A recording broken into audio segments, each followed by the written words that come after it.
Welcome back to Scale Auto Guys Workbench. Today we're working on the 1965 Bonneville Sport Coupe from AMT. I picked this up at the local Walmart for $17 on clearance. It looked pretty interesting to me. It's a 3-in-1 kit. I have no idea what the parts count is in the box because it's not listed on the box, but I can tell you, because it is a 3-in-1 kit, there was a lot of parts in that box. So let's get started. First off is the body, that big Pontiac Bonneville body. I've noticed most of the parts in this kit are really filthy, so they're going to need a good scrubbing. There's, dirt along this back edge, and there's a little over here on the fender. Overall, the flashing looks pretty good. It doesn't look like there's a whole bunch on it. Here's the interior tub. Molded indoors. There's not a whole lot of detail on those. It's got some ribbing, but the door handles and stuff are very light.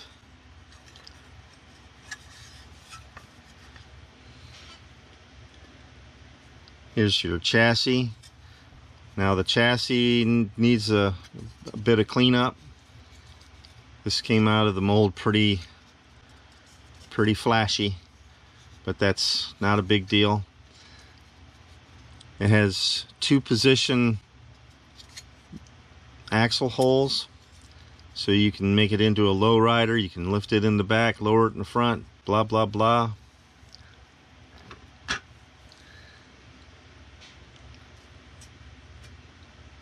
In the first bag I opened, let me set this over here a little bit. It's your stock hood and seats. It does have a filler for the chassis here. I don't know why they included that. Generally you see these in the Craftsman series, making them curbside kits. So that is an option if you want to make this a curbside kit. Here's your stock hood.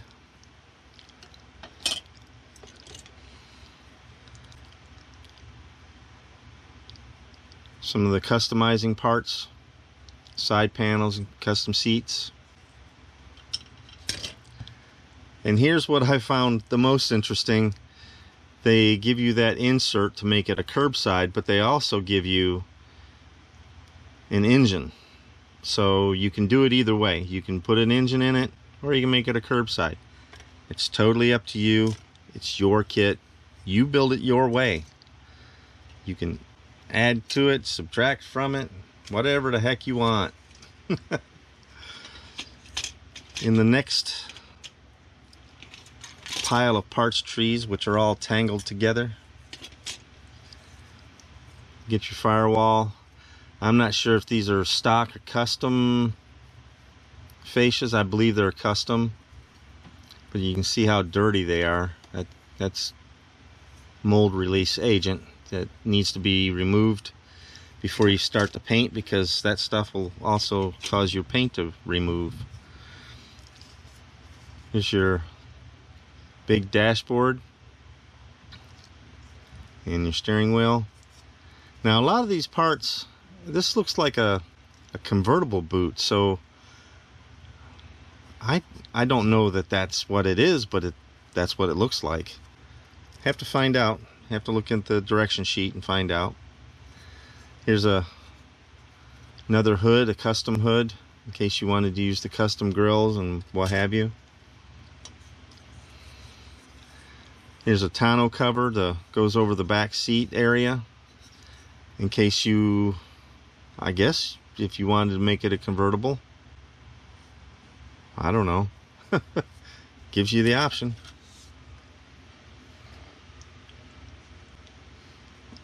Here's your bright and shiny chrome tree with your stock front and rear bumpers and your custom grills, the custom wheels, or the stock hubcaps.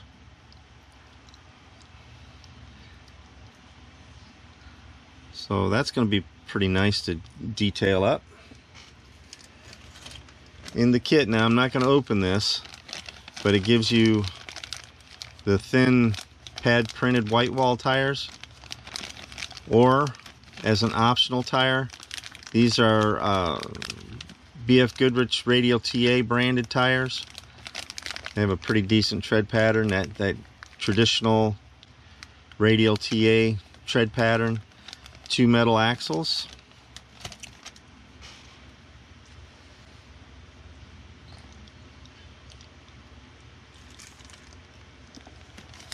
The next bag is your taillights and your glass and the custom headlight inserts and etc., and taillights. And of course, I'm leaving it in a sealed bag.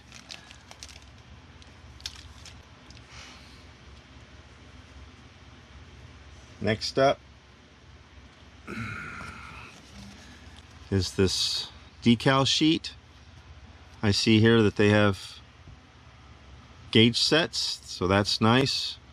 Your Bonneville lettering, more gauges, radio face, heater controls. Got a lot of stock-ish kind of decals. Or if you're a little bit more adventurous, you can put the flames or whatever on there. Yeah, that's kind of neat. So I'll put this back over it. We'll set that up there. And I believe this is the last of it, is the one very long paged instruction sheet.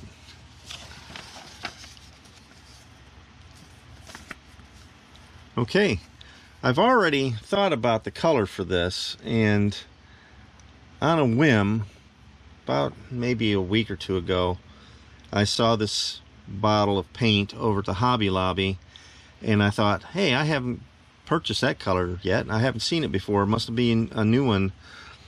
It's this Folk Art ColorShift, but it's in the pastel blue. So if you look at it, it's kind of got a gold, blue, purple kind of color to it, or maybe a little bit of hint of red. But that's what I'm going to be painting this car with. It seemed like a good color for this car. So let's get some of this flash cleaned up, get the engine sub-assemblies put together. We'll get it all cleaned up and head to the paint booth and start shooting some primer. So I'll see you at the paint booth.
Okay guys, I just finished getting the wheel backs and the rims and stuff cut off the tree, and I was test fitting the wheels in the holes that were provided, and I decided that I didn't like the stance because it's, well, get it back in here. The back end seems a little too low to me looking at it here, and I didn't really like that too much. Of course, I always like a car to have just a lifted rear end, just a little bit. Not, you know, jack it up to the sky or anything. So here's what I did. I don't know if you can see that.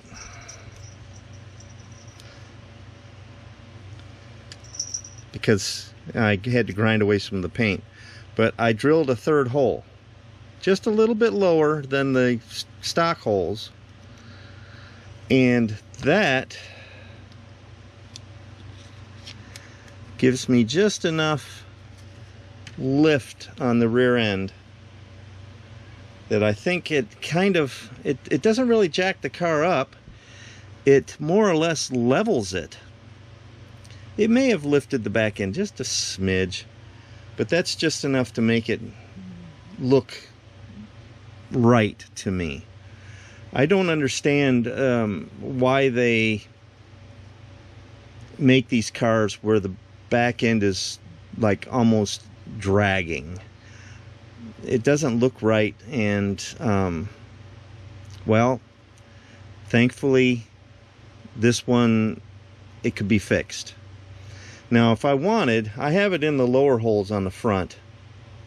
If I wanted, I could put it in the upper holes and it would increase the lift in the rear end, or, you know, appearance wise anyway. But I think that this stance right here would be correct for the car. So yay, I got to put the other tire back on, and I got to put the rims on. But just wanted to throw that at you. I've got the bottom all painted up and ready to go, so let me go ahead and get these tires put on. And the next thing, I'm still waiting for the paint to dry on the engine, and then I can install that. Oh, and I got to touch up the paint back here where I ground that out, although you're not really going to see it, but just for the sake of knowing it's right, I'm going to go ahead and throw some paint in there. So, well, might as well do that right now while I'm thinking of it.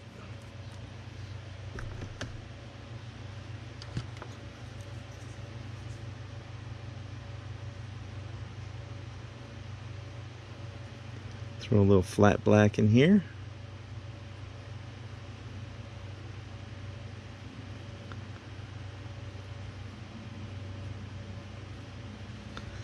And then I can throw the tires and wheels back on.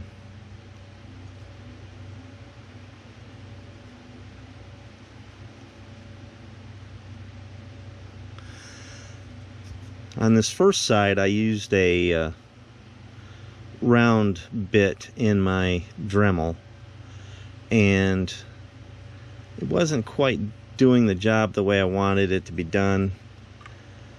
So I went ahead and got a more of a straight cut, doggone it, more of a straight cut on it, and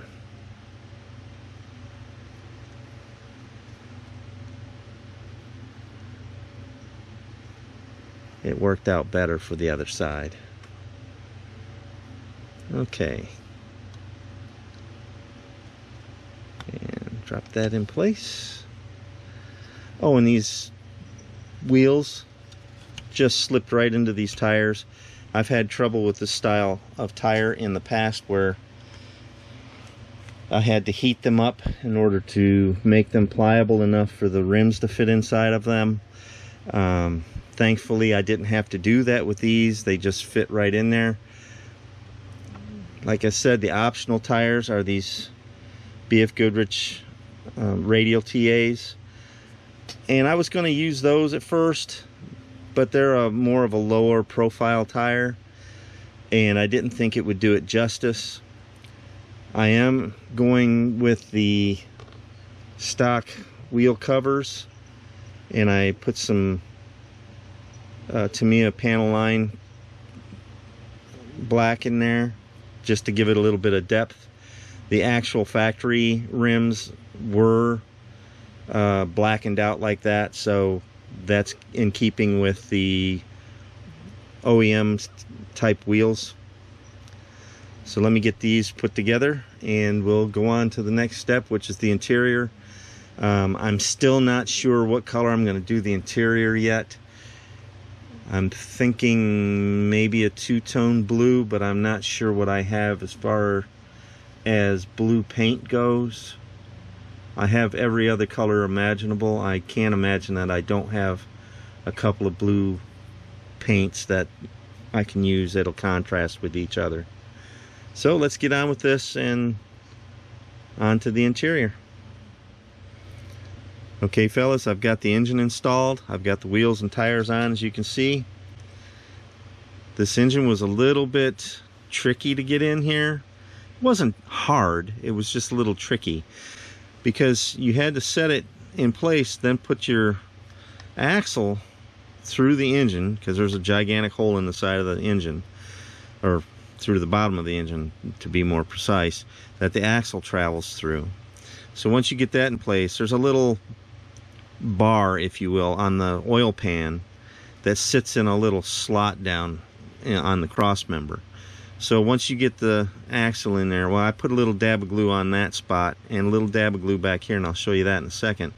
But I put the wheel on, put the axle through, got that kind of positioned, and then once that's in position, you just kind of push here, and that will put pressure on the drive shaft, and everything will click right in place.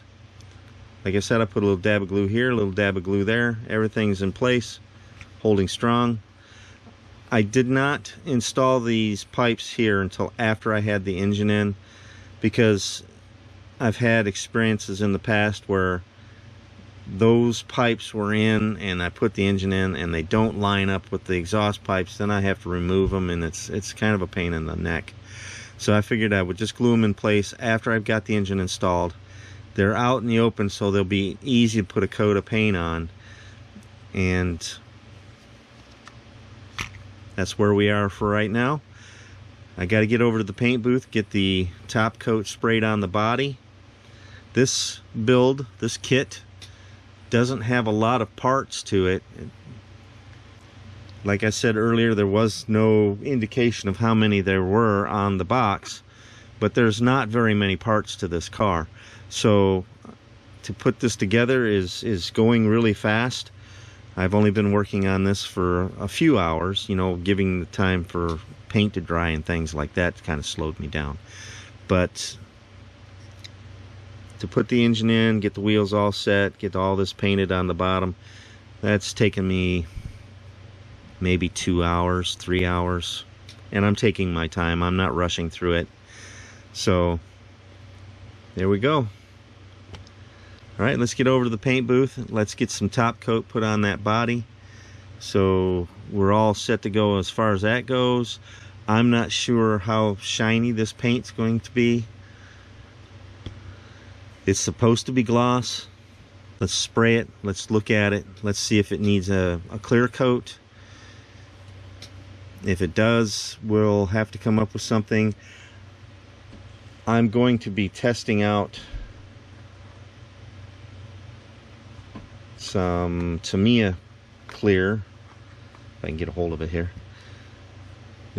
The folks over at Ryder's Hobby Shop, that's where I go. It's like 50 some miles from my house. I don't go there very often anymore, but I went down there. They recommended this X22 clear. I'm going to do a test shot on a spoon with this paint and this clear to see how it reacts. If there's no reaction, if it comes out nice looking, then I'll go with that on the body.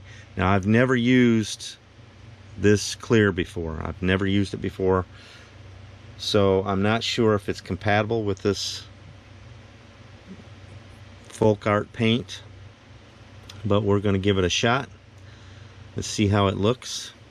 If I like it, I'm going to go buy some more and probably switch to that as my clear coat for future builds, because I've had a run of clear coats that did not react well to the paints that I was using. So if this reacts well to most of the paints that I use, well, then that'll be my go-to clear coat. And in case you're wondering, I did pick up a bottle of the X20A thinner as recommended. So if these work together, I'll get the bigger bottle of the X20A, and I'll pick up another bottle or so of the clear, and that'll be my mainstay clear for the future. All right, let's get to the paint booth. Let's get top coat put down, and I'll see you on the other side of that.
It's bare metal foil time.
All right, fellas, the bare metal foil is done. It took me a while to finish it because there was quite a bit to do, but it turned out pretty good. The only thing I messed up on is on the trunk here. It's only supposed to be the Pontiac emblem, not the stripe up the center of the trunk, but oh well.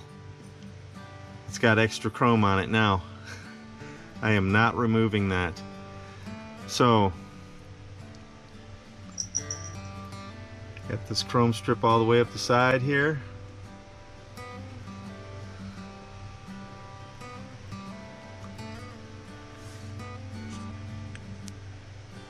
And there you go. Now I just have a little bit more to do. I'm thinking about repainting the interior because I'm not real pleased with the two-tone blue that I originally chose. So I'm thinking about different color, maybe black on black. I don't know yet, I haven't made up my mind, but that's all I got left to do, and we can get on with the final assembly and the turntable. So I'll see you there.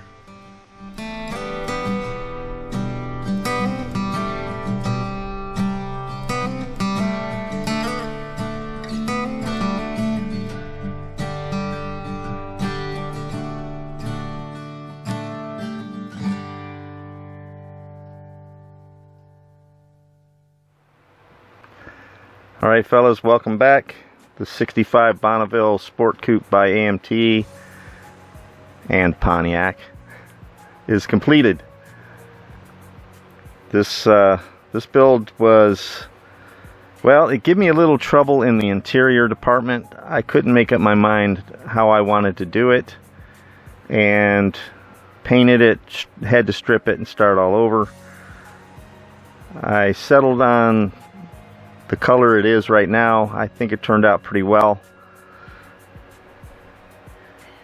I really do like this Rustoleum blue chrome paint that I used. That is a beautiful blue, and I did buy a couple of other colors I'm going to try out on future models. The decals laid down beautifully. They did come off the paper pretty easily. I've had some where you've had to fight them. Others, just if you're not careful, they slip off the paper while they're in soaking. So this one wasn't the case. These only put them in there for about 20 seconds or so, 30 seconds, and they were ready to come off the paper. So what do you guys think about this? Let me know in the comments section below. Was it good? Was it bad? Did you like it? Did you not like it? I hope you enjoyed this video. If you did, go ahead and click that thumbs up button. If you have any questions or comments, please write those in the comments section below, and I'll be happy to respond as soon as possible. Be sure to follow me on Facebook, and don't forget to check out my new merchandise shop by following the link in the description box below, or by clicking on my shop button on my page, on my channel page I should say. If you want more videos like this one, make sure you hit that subscribe button. Thanks for watching Scale Auto Guys Workbench, and I'll see you on the next build.